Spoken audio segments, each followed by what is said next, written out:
Hello and welcome to 5-Minute Math. Today we are looking at the 8th grade concept of using the Pythagorean Theorem.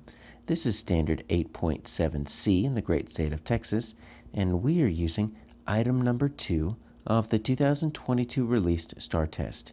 If you have not done so already, please go ahead and take a moment to pause the video, work this problem out on your own, unpause it, and we will look at our answers together.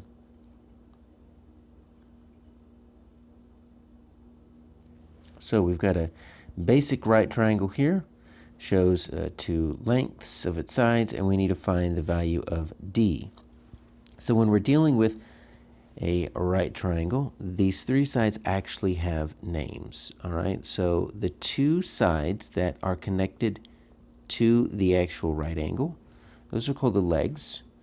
And there's always going to be that third side that's going to be the longest, and it's always going to be across from your right angle diagonally, and that is going to be, in this case it's D, but it's a hypotenuse, and that's a very special name just for that one side that is the diagonal that connects the two perpendicular sides. So we're looking for the hypotenuse here, and so when we're looking for the Pythagorean theorem, well, you will probably see this: a squared plus b squared equals c squared.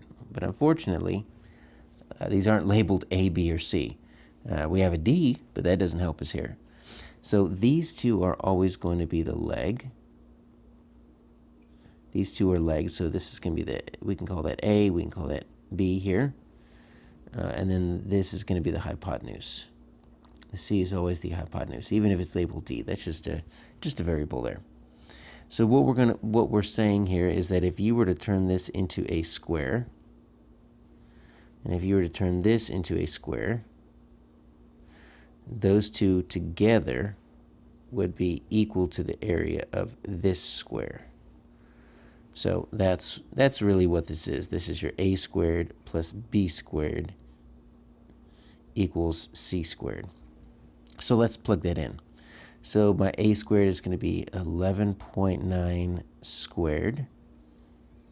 B squared is going to be 7.9 squared. That equals c squared. So before we go any further, let's pull out our calculators, at least figure out what that's going to be. All right, so 11.9 squared, that's going to be 141.61. 7.9 squared is going to be 62.41, and that's your c squared. All right, so let's add those two up, and you are going to get, let me see, 141.61 plus 62.41. All right, 204.02 equals c squared. Now, that is not one of the options, because that's not the answer. Even though we're really, really close, I've got it down to c squared. But I don't want c squared, I want c. So we need to think inverse operation here, right? And when we have the inverse operation of multiplication, we know that we need division. When we have the inverse operation of addition, we know we need subtraction. What in the world is the inverse operation of an exponent?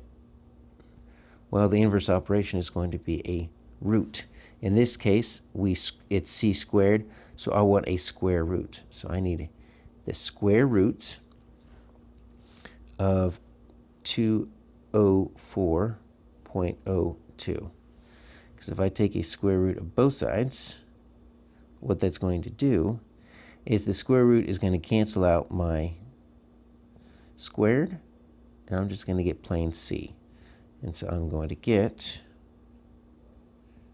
14.28355697. It goes on and on and on. It is an irrational number.